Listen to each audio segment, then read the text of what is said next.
Hello again, Carol. How are you? My mother always told me that she had to protect me from the cruel world. Now I see what she meant.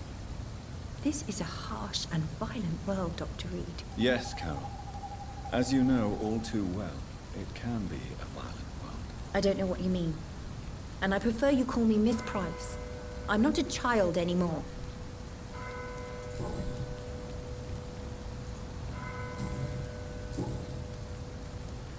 Do you remember now what your mother did to you, Carol?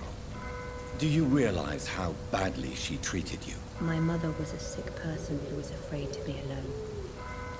Her whole life, she looked at me like the embodiment of all her fears and failures.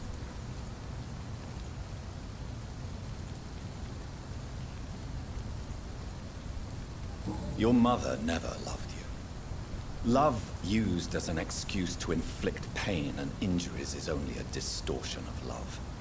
Carolyn Price was your persecutor. My mother always told me how good and considerate you were as a physician. That's at least one lie she told me.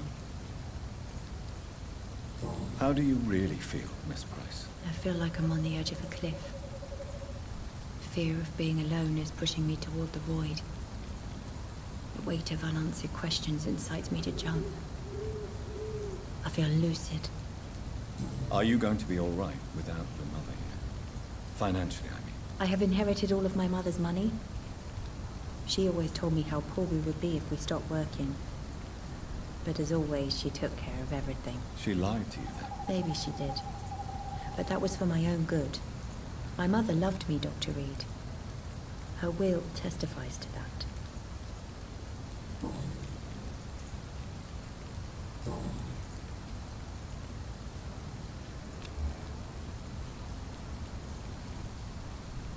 Do you need my medical attention? Oh, please, sir. Do not waste your time with me. There is nothing to be worried about. Don't be shy.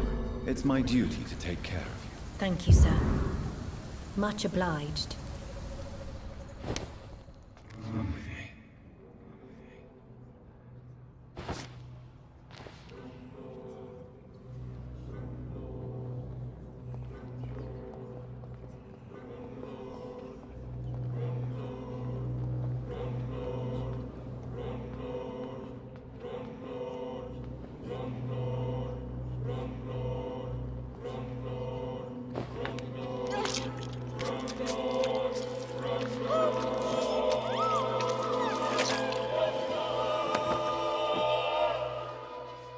Please, God, wherever I go now, don't let me be with my mother again.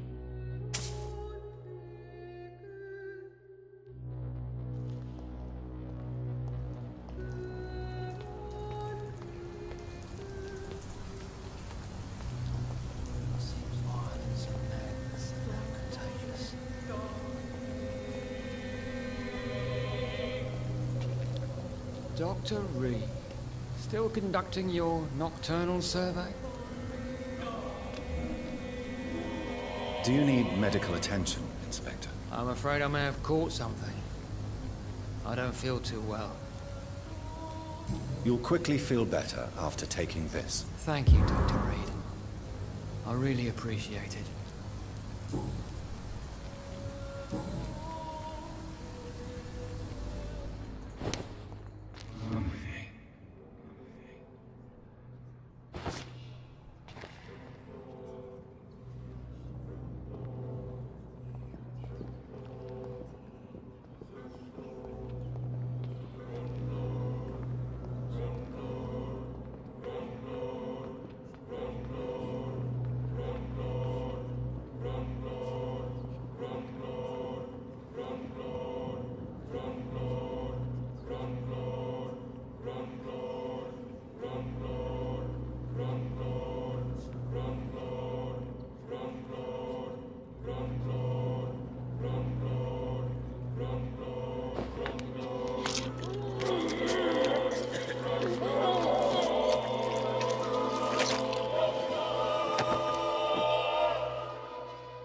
So you were the killer.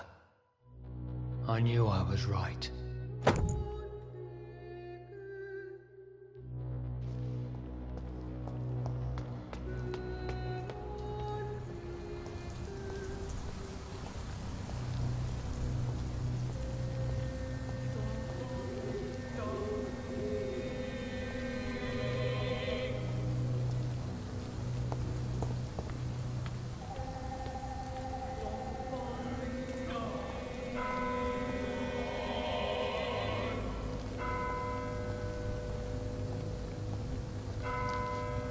Hello again, Dr. Reed.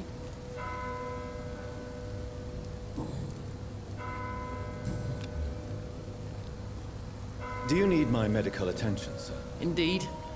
I've never been good at explaining my feelings, but I can tell when my body is hurting me. You have nothing to be worried about.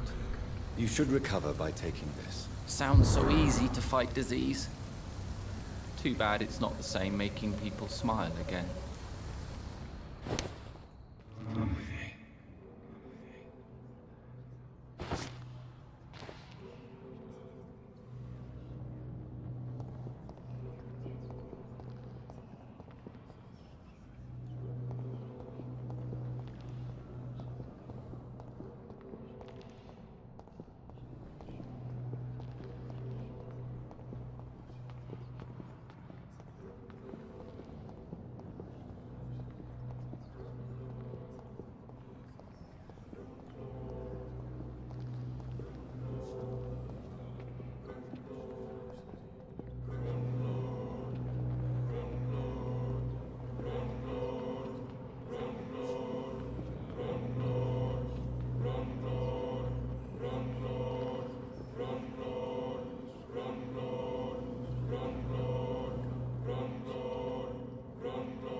This makes no sense.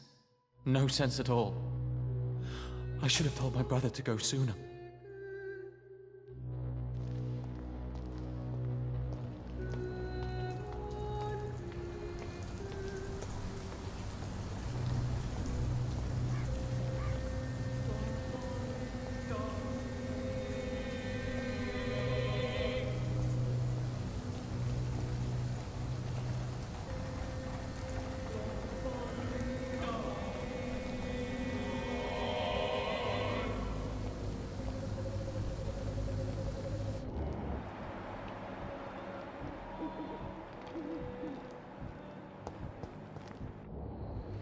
Good evening, Mr. Baker. Why do I always have feelings of déjà vu when I talk to you? Do you need my medical attention, sir? I'm afraid I do. I knew we should have left London. I don't want to appear tactless, but you're risking your health by remaining outside at this hour of night. Says the doctor who also works outside at night. But as always, the imprudent person enjoys the company of their fellows.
So in the end, was it you we were waiting for? Death was our destination.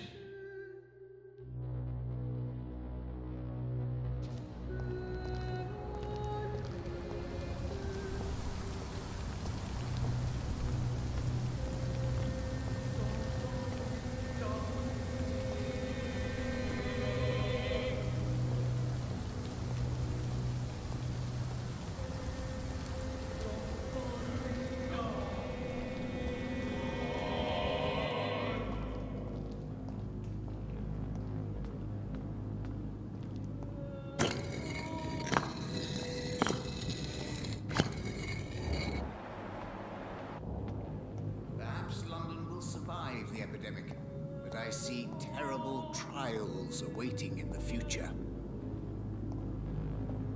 Good evening, Jonathan Reed. Can I help you in any way?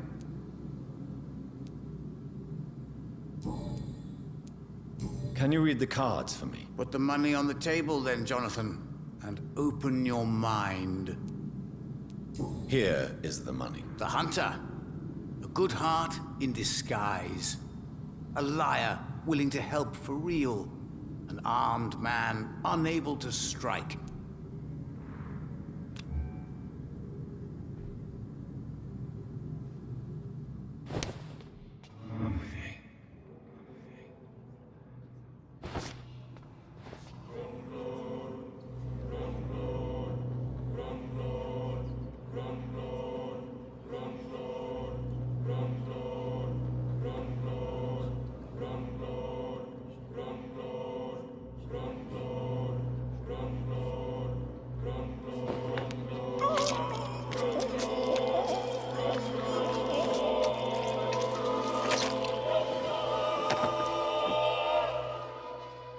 I should have seen it coming. I should have put a ban upon you. But there was too much at stake.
Good evening, Miss Teasdale. Can I help you, Dr. Reed?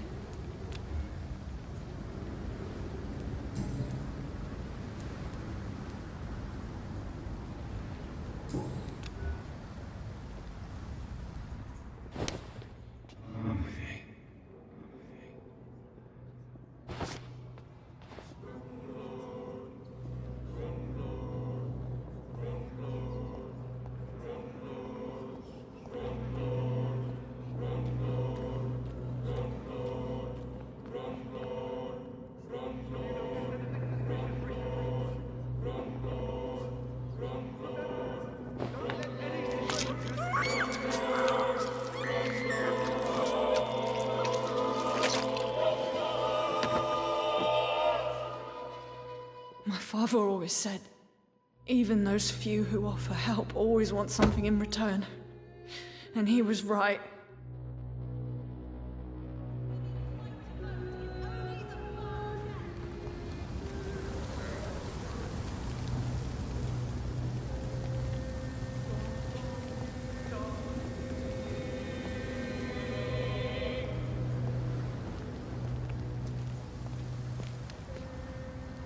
Good evening, Miss Ashbury. And good evening to you, Dr. Reed.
Pray for my mother to never find my killer.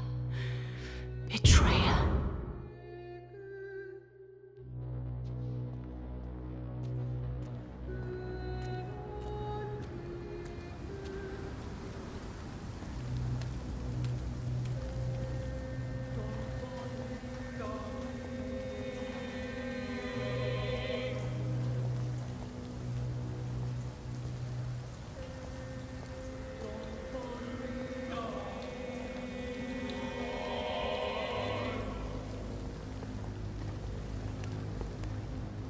Good evening, old chap.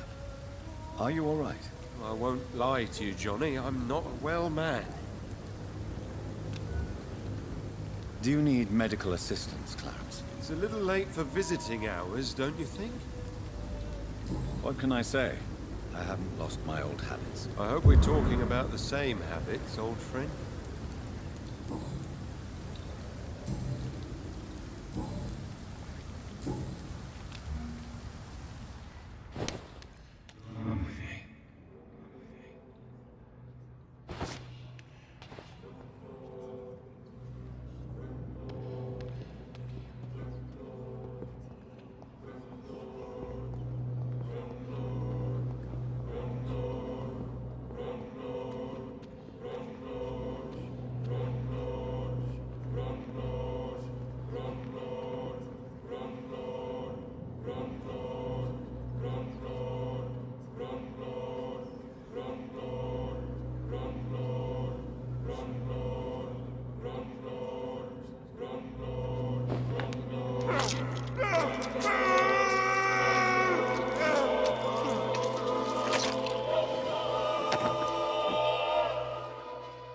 I should have known you were one of them, Johnny.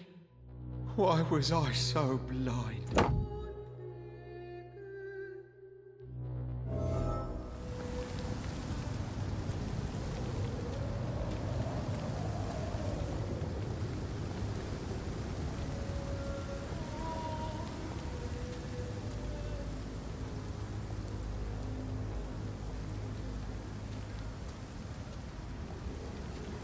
Good evening, Dr. Reed. A great night, what? Do you need medical help? You would save my life, Dr. Reed. I have not felt so bad in many years. Don't worry. There is nothing serious to fear. I have seen far worse, I can assure you. I cannot imagine the pain these people must face, then. You have my gratitude, Doctor. This disease has ruined my appetite.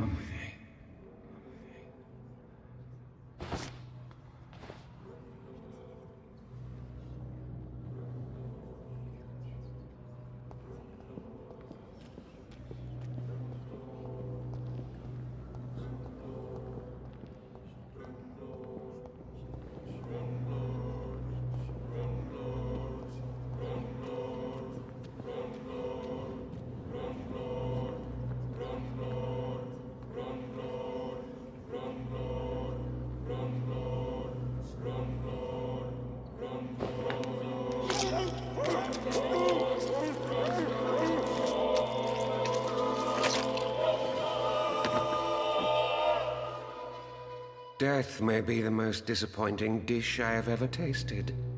So insipid, so cold.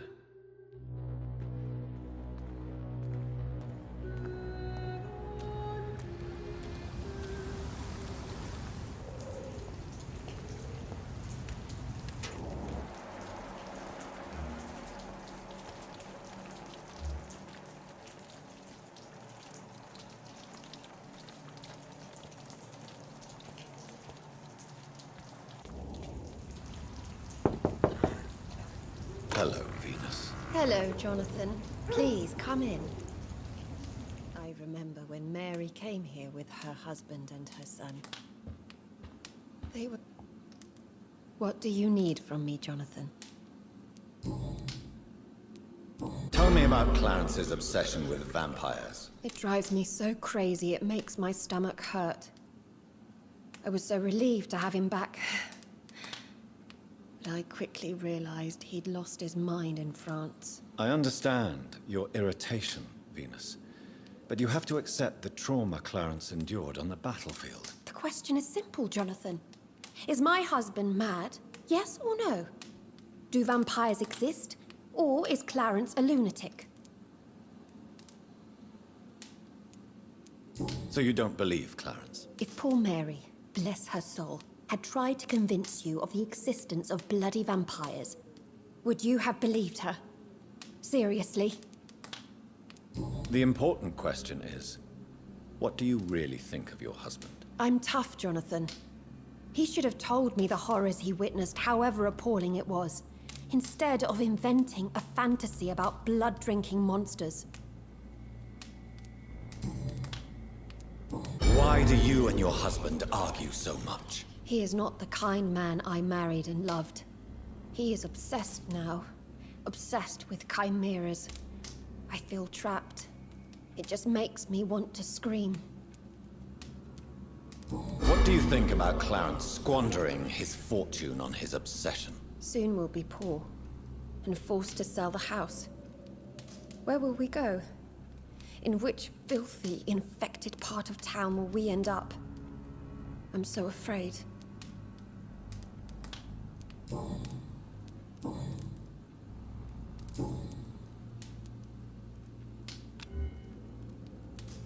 Do you need my medical attention? It would appear that old habits die hard, my dear. I would appreciate your help as always. And I'm happy to give it to you, as always. Thank you, Jonathan.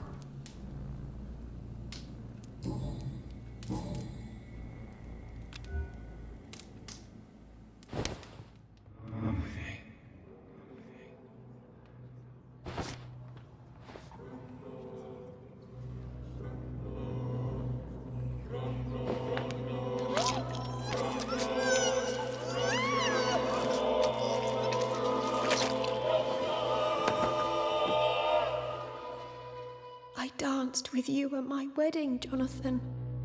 What have you become?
hasty rats. Those clever rodents are cautious now. They won't approach.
Thank you for releasing me. I can finally say the name of my torturer. It's Jacob Blackwood.